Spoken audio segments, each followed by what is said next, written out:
Imagine you are a painter with a blank canvas, ready to create a masterpiece. But instead of using traditional brushes, you're handed a new set of tools: gradients, curves, and surfaces, which help you visualize not just how the colors interact on the canvas, but how they change over space and time. Exterior calculus is like these new tools. It allows you to approach problems in fields like geometry, physics, and engineering in a way that reveals hidden structures and patterns.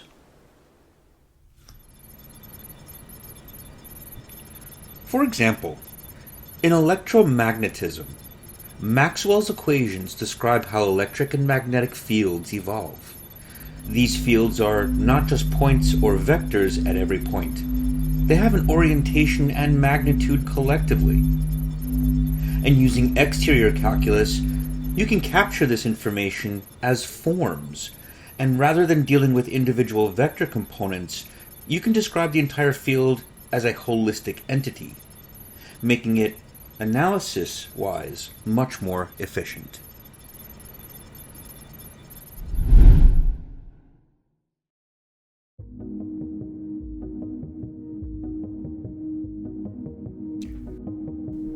Think of a light shining onto an object. You can think of the light as a flow and the object as a surface that casts a shadow. Traditional geometry might just give you how the light hits at a single point, but exterior calculus lets you describe the geometry of the shadows, also known as projections, across the entire surface. It can help you understand not just the shadow itself, but how it changes based on the curvature of the surface. It's like tracing the effect of light as it interacts with the complex geometries, showing you a deeper, more interconnected picture.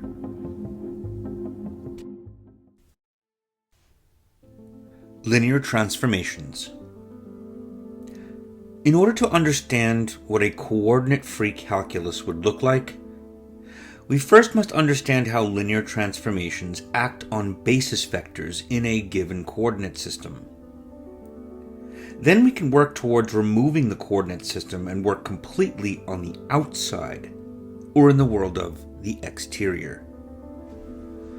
So transformations of coordinates in linear spaces begin with the understanding of we start with a manifold M.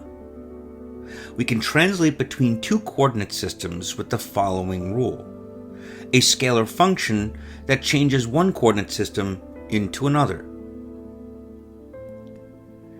And this possesses continuous partial derivatives in our definition.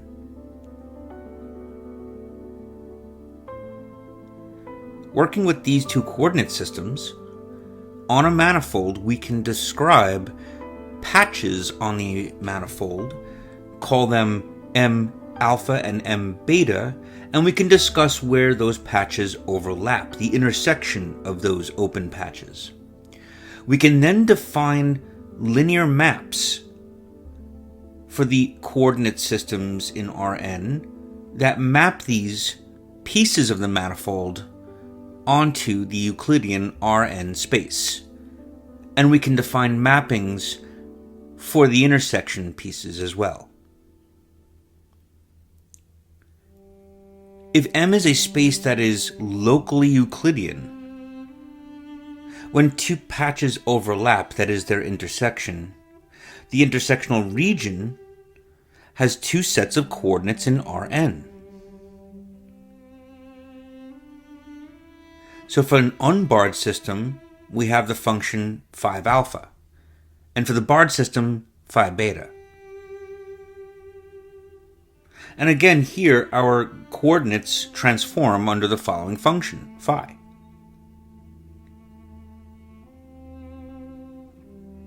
So this function maps a patch on the manifold to an open set in Rn.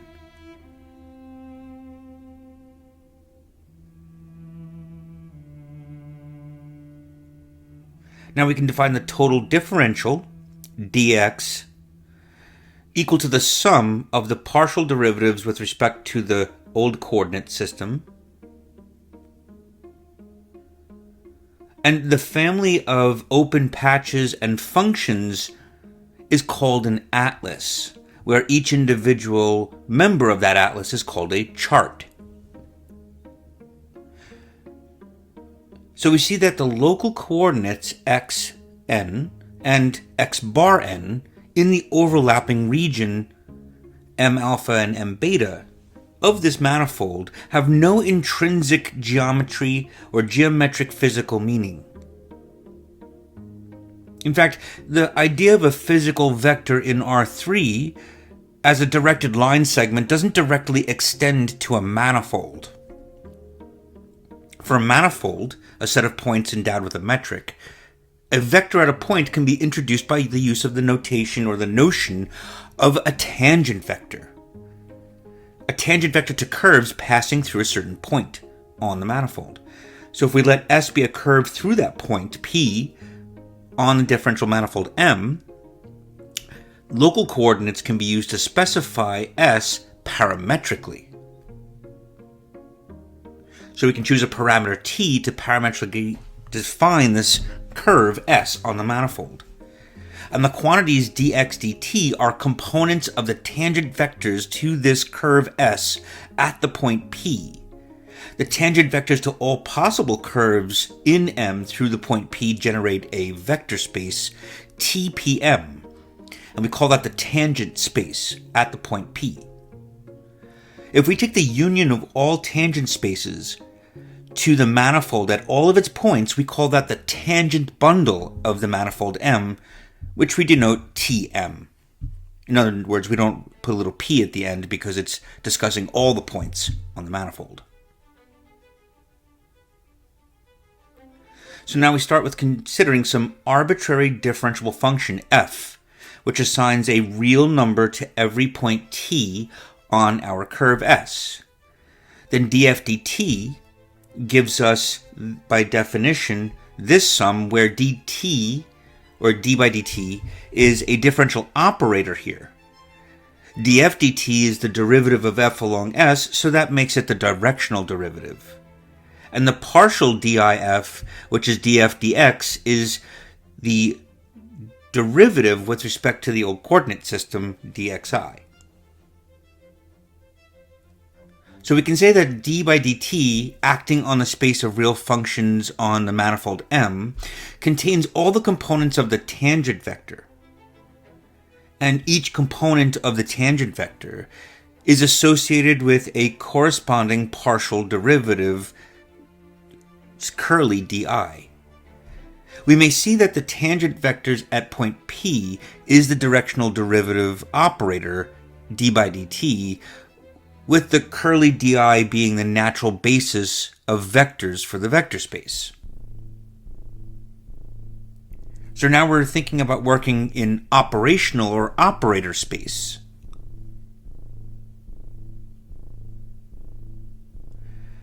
An arbitrary vector v can be expanded out in this basis in the following way, where v upper I are the components of a contravariant tensor.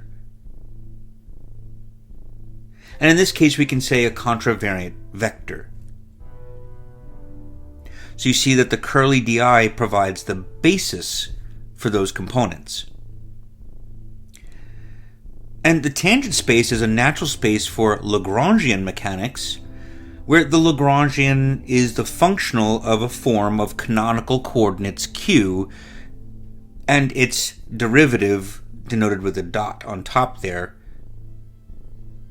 essential for physics in describing something called the action. The coordinate-free definition of a tangent vector. So if capital Fm is the space of all differentiable real functions on a manifold M, then a tangent vector at point P is defined as v acting on elements of this function space. And we produce real numbers as a result. And thus we have the following rules that this follows.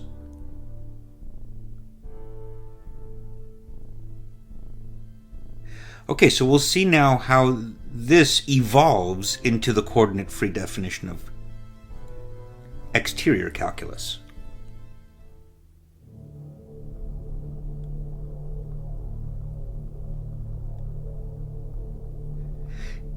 In linear algebra, there's this thing called the dual space. So the dual space of our tangent space is going to be referred to or called our cotangent space at a point P, and call omega an element of this cotangent space, which maps elements of the tangent space to real numbers. So omega is an exterior differential one form, or just one form. And a one form on the tangent space to M is a cotangent vector. The union of all cotangent spaces on a manifold is called the cotangent bundle. So you can think of cotangent vectors as those things that measure tangent vectors on the manifold. And we denote the cotangent vector space T star.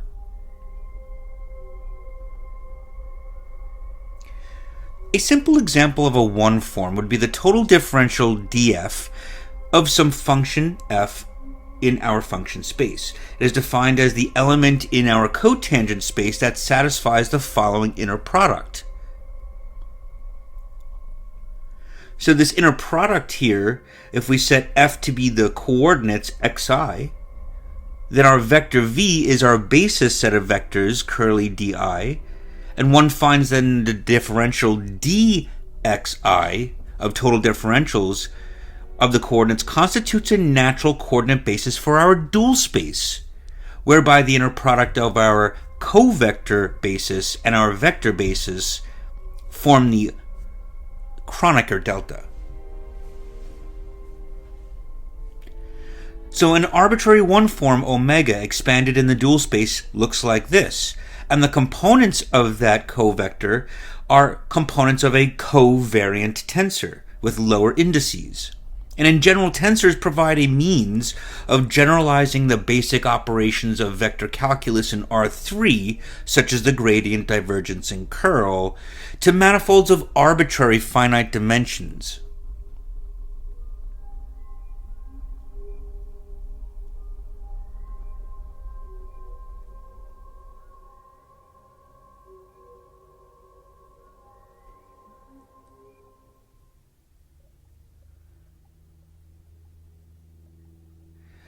The space of exterior differential forms. So consider the set of totally antisymmetric covariant tensors of type 0, k, or degree k, at a point P of an n-dimensional manifold M. These tensors are called exterior differential forms of degree k, or simply k-forms. They span a particular vector space given by wedge k of our cotangent space.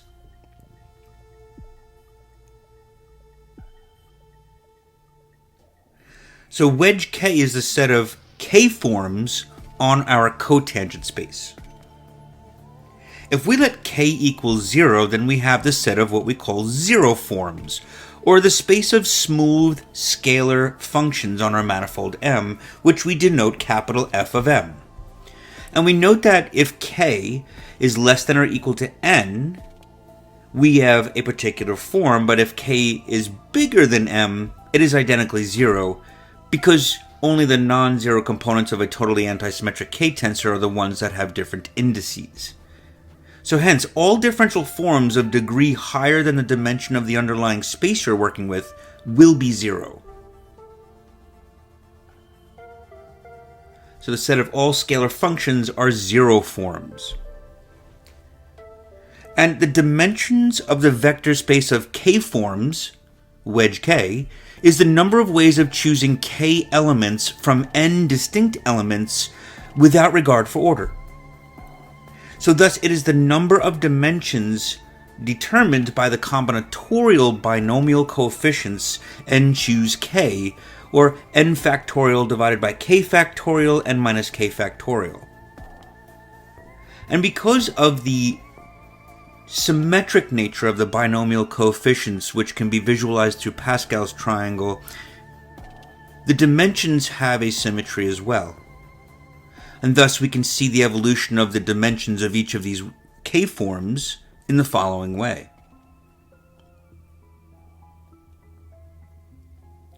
And due to the symmetry, we can result also because of the fact that a k equals n is called a top form, we get this relationship here, that the dimensions of a k form are equal to the dimensions of an n minus k form. We'll see that this allows us to describe a one-to-one correspondence between those two vector spaces. So because of this symmetry, one can define this one-to-one correspondence between these vector spaces, and one can see that this correspondence is a kind of duality, where the actions in one vector space will correspond to actions in the other vector space. And the relationship between these dual vector spaces is known as the Hodge star operator,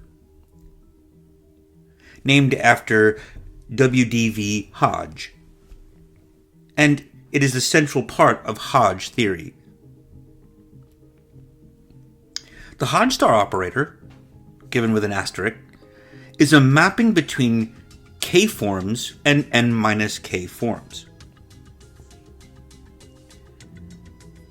So you can define an isomorphism between these two vector spaces because they share the same dimensionality. This operator provides a bridge between differential forms of different dimensions, and it paves a way for understanding the concepts behind Stokes' theorem, which is a higher dimensional version of the fundamental theorem of calculus.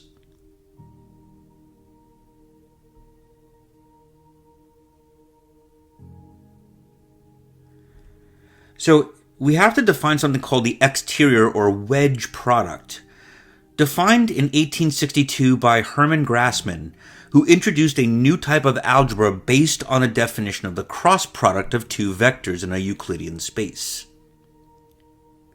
Grassmann's wedge product algebra provides the antisymmetric framework for which differential forms follow. But it was Élie Cartan who would use differential forms as elements of the Grassmann algebra, which would provide the basis and the discovery of exterior derivatives and exterior differentiation.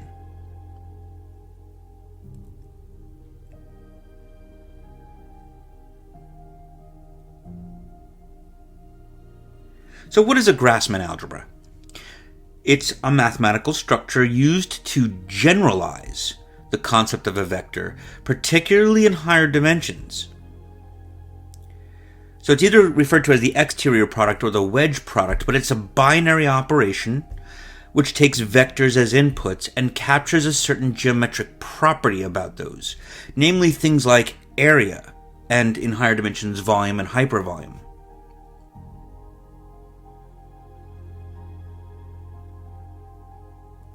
So the wedge product, with a wedge as our operator here, our operation, the binary operation takes two vectors as inputs and encodes their geometric relationship, particularly focused on area, volume, and the higher dimensional analogs.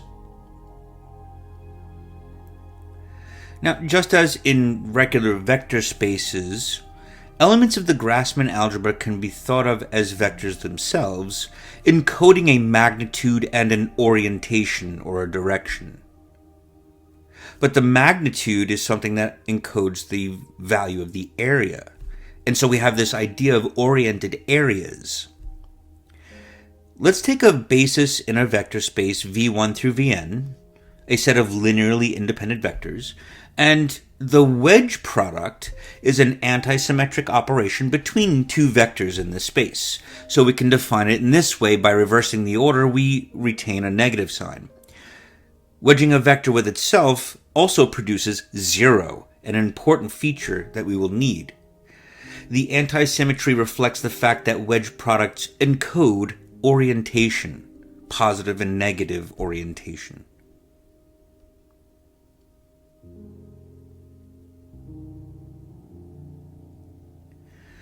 The wedge product can be interpreted as the area of the parallelogram spanned by the two vectors as inputs. So if we take two vectors, u and v, and we create the parallelogram spanned by those two vectors, we can use the wedge product to create the signed area, which is based on the cross product of those two vectors. For higher dimensions, let's say 3 dimensions, we take the wedge of 3 vectors and we get something that is a signed or oriented volume, a volume of a parallelepiped formed by the 3 vectors v1, v2, and v3. And of course one can imagine the higher dimensional analogs. So the wedge product reflects the fact that space is oriented or has some kind of directionality. For example, in R2, take 2 vectors and wedge them together. This is a 2-dimensional object called a bivector or 2-vector. Where in R3, if we wedge 3 vectors together, it's a 3-dimensional object called a trivector or a 3-vector. And these are sort of elementary forms, which have corresponding differential forms associated with them. In R2, the wedge of v1, v2 is the area of the spanned parallelogram, and the magnitude of that wedge is proportional to the area. Its direction is perpendicular to the plane described by v1, v2. Thus, its connection to the cross product can be understood.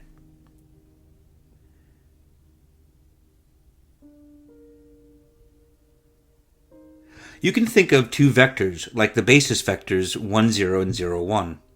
Wedging them together gives you 1, which is the area of the unit square that they span. In a 3-dimensional space, we can do the same, get a unit cube, and the wedge of the vectors that form that is the volume of that unit cube, which is 1.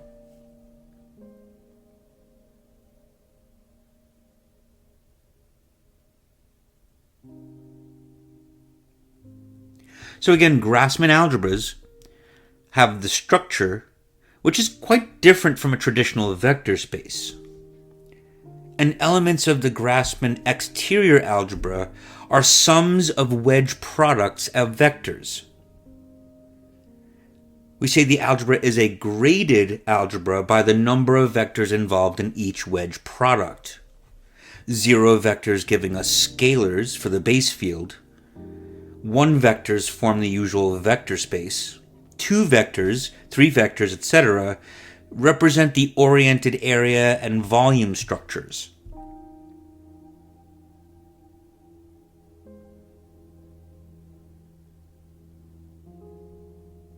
So exterior calculus will extend the ideas of differential geometry and calculus to handle differential forms, which are elements of the exterior algebra, to functions and vectors in a way that captures the geometric and physical phenomena, such as flux, circulation, and integration over manifolds.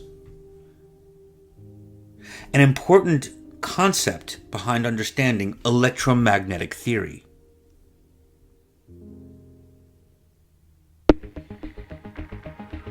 Stay tuned for part 2, and thanks for watching. Please hit that like, subscribe, and notification bell for more videos, and see you next time.